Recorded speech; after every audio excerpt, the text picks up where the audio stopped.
संविधान की प्रस्तावना देकर अतिथियों का सम्मान करने वाली ये तस्वीरें दिल्ली के मदनपुर खादर गांव की हैं। बाबा साहब के संविधान को गांव मोहल्लों तक पहुंचाने के मकसद से यूथ फॉर अंबेडकर मिशन की ओर से संविधान दिवस मनाया गया। यूं तो संविधान दिवस 26 नवंबर को मनाया जाता है, लेकिन ये पूरा हफ्ता ही अंबेडकर वादियों के लिए किसी त्योहार की तरह होता है। रविवार को मदनपुर खादर गांव की जाटव चौपाल में संविधान की जय जयकार हुई। बुद्ध वंदना से कार्यक्रम शुरू हुआ।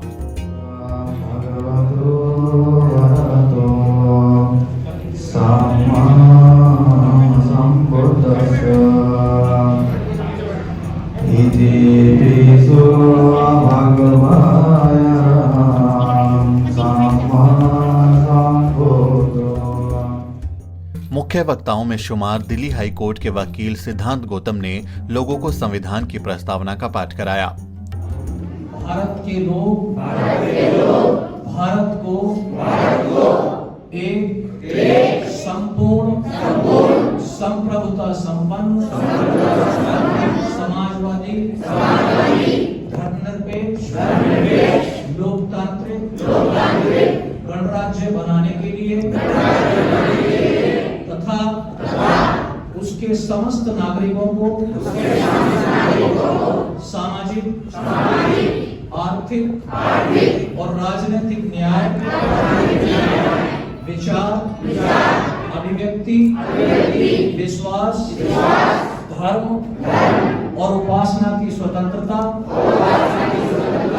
प्रतिष्ठा और अवसर की समानता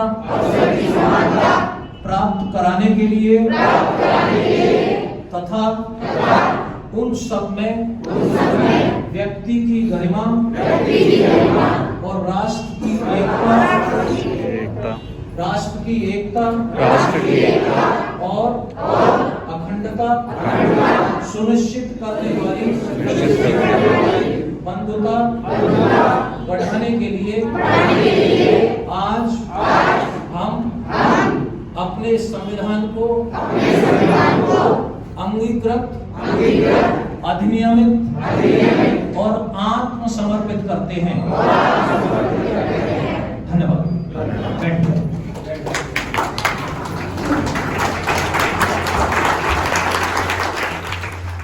एडवोकेट सिद्धांत गौतम ने संविधान बनाने में बाबा साहब की जी तोड़ मेहनत को याद करते हुए ये भी बताया कि कैसे मनुवादियों ने हमें सदियों तक गुलाम बनाकर रखा।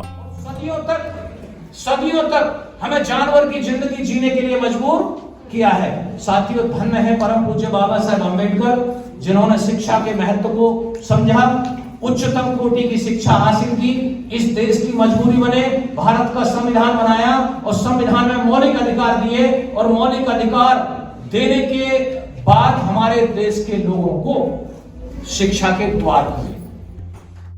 दिल्ली यूनिवर्सिटी में असिस्टेंट प्रोफेसर और मशहूर लेखिका सीमा माथुर ने भी संविधान और महिलाओं की मुक्ति पर व्याख्यान दिया। उन्होंने बताया कि कैसे बाबा साहब डॉक्टर अंबेडकर की बदौलत देश की महिलाओं को शादी, तलाक, गुजारा भत्ता और संपत्ति में हिस्सेदारी का हक मिला।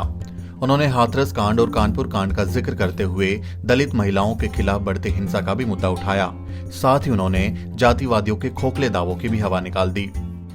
तो इस तरह की घटनाएं ये दिखाती है कि समाज में बाबा साहब ने जो संविधान दिया उसकी वजह से हम और आप यहाँ पर बैठकर बातें कर रहे हैं, चर्चा कर रहे हैं, अपने से संबंधित मुद्दों को समझ रहे हैं। लेकिन फिर भी ये समाज का एक तबका जो लगातार वर्णवादी व्यवस्था को, मनुवादी व्यवस्था को बनाए रखना चाहता है, उसको ये मंजूर नहीं है। और इसलिए वो हाथरस जैसी घटनाओं को, अभी हाल फिलहाल कानपुर में जो घटना घटी वो कितनी ब्रूटल है कि रेप के बाद मर्डर किया गया और मर्डर के बाद उसको पीसेस में कट करके उसके लंग्स को निकाला। हम जब सोचते हैं तो हमारी रोंगटे खड़े हो जाते हैं। तो ये किस तरह की मानसिकता है, हम किस तरह के समाज में जीते हैं जहाँ पर हमारी स्वतंत्रता, हमारी बोलने की आजादी, हमारे अधिकार लेने की आजादी जो है वो किसी न किसी रूप में बाधित करने की कोशिश की जाती है, जबकि हम एक स्वतंत्र समाज में जी रहे हैं। दशशूद्र के फाउंडिंग एडिटर सुमित चौहान को भी बतौर वक्ता कार्यक्रम में आमंत्रित किया गया था। उन्होंने भारतीय संविधान सड़क से संसद विषय पर अपना वक्तव्य दिया और बाबा साहब के योगदान का जिक्र करते हुए बताया कि अगर बाबा साहब संविधान सभा में शामिल न होते, संविधान न बनाते, तो शायद मैं आज भी चमड़ा छील रहा होता। उन्होंने बहुजनों से राजनीतिक तौर पर एकजुट होने की अपील की। संसद में, क्योंकि जब तक हम सत्ता पे नहीं हैं, सत्ता में माने हमारे लोग सिर्फ जाति होने से नहीं, मैं कई बार कहता हूँ, बार बार कहता हूँ कि आप दलित हैं इससे कुछ नहीं होता है, आप दलित हैं इससे कुछ नहीं होता है कि आप दलित समुदाय का भला करेंगे, आपका अम्बेडकरवादी होना जरूरी है। दलित हमारे वो बैठे हुए हैं। जब तमिलनाडु ने अभी SC/ST उसमें प्रमोशन के लिए बिल पास किया और बिल को जब यहाँ भेजा गया राष्ट्रपति के हस्ताक्षर के लिए कि प्रमोशन में भी आरक्षण मिले, तो राष्ट्रपति ने इसको रिजेक्ट कर दिया कि नहीं मिलेगा। तो दलित होने से कुछ नहीं होता है, आपका अम्बेडकरवादी होना बहुत जरूरी है। और जब तक हमारे अच्छे अम्बेडकरवादी संसद में नहीं होंगे, जो वहां पर नुमाइंदगी करेंगे, सिर्फ पॉलिटिकल अपनी पार्टियों को वो जवाबदेह ना बने, बल्कि अपने कम्युनिटी को लेके भी जवाबदेह बने। और ये हमारी भी जिम्मेदारी है कि हम लोग भी अपने नेताओं से पूछें, जो भी हमारी नुमाइंदगी करने वाले हैं, उनको पकड़ के पूछें कि तुम हमारे समाज के लिए कर क्या रहे हो। आपके क्षेत्र का विधायक है, सांसद है, उससे मिले, उससे बात करें, मेमोरेंडम दे, उसको ये जवाबदेह बनाएं, आप लोग उस पर दबाव डालें कम से कम कि वो आपकी नुमाइंदगी करने के लिए उसे पूछिए कि आपने संसद में कितने सवाल पूछे हैं। इस दौरान बड़ी संख्या में मदनपुर खादर गांव के लोग कार्यक्रम में मौजूद रहे। साथ ही यूथ फॉर सोशल जस्टिस के भी कई सदस्यों ने इस अनूठे कार्यक्रम में शिरकत की। सबसे मजेदार बात यह रही कि इस दौरान काफी बच्चे भी पूरे कार्यक्रम में शामिल रहे और उन्होंने भी संविधान के महत्व को समझा। वहीं कार्यक्रम के मुख्य वक्ताओं में शामिल एडवोकेट RR बाग ने बहुजनों को कर्मकांड छोड़कर संविधान को मानने की नसीहत देते हुए संविधान विरोधियों को चेताया। उन्होंने कहा कि कोर्ट की अवमानना से भी बड़ा अपराध है संविधान की अवमानना।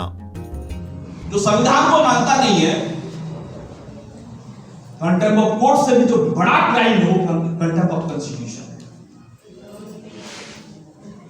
कंटेम्प्ट ऑफ कोर्ट ठीक है, पत्रकार महोदय ने कर दिया, लेकिन कंटेम्प्ट ऑफ कॉन्स्टिट्यूशन के लिए उनको कौन सजा देगा? तब हमने कहा कि अब जनता की अदालत में आइएगा और तारीख के बाद तारीख लगेगी जज साहब, क्योंकि जनता की अदालत में जनता ही with the people of India having selected constitute to reserve to constitute India into a sovereign socialist democratic republic जो बनाया है विद द पीपल बनाया, हम भारत के लोगों ने बनाए और हम भारत के लोगों के पैसे से आप लोगों का खर्चा वर्चा चलता है।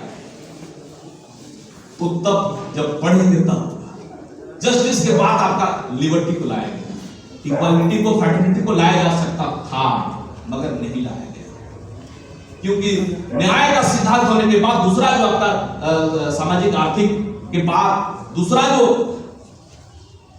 सिद्धांत है उसका लिबर्टी का। लिबर्टी किस चीज का? एक्सप्रेशन का, स्पीच का। साउथ ब्यूरो कमेटी के सामने पहले बाबा साहब अम्बेडकर ने दस्तावेज दिया और समझाया। मेरे ख्याल में एशिया का पहला था वो फ्रीडम ऑफ एक्सप्रेशन की बात कब कर रहे हैं? 1920 के दशक में बाबा साहब, तब जाके फिर आपका राउंड टेबल कॉन्फ्रेंस के बाद गवर्नमेंट ऑफ इंडिया 1935 के पास। आज जब मनुवादी ताकतें संविधान को खत्म करने की साजिशें रच रही हैं, ऐसे में इस तरह के आयोजन एक उम्मीद की किरण की तरह हैं। दिल्ली से दशशूद्र के लिए अजरा परवीन की रिपोर्ट।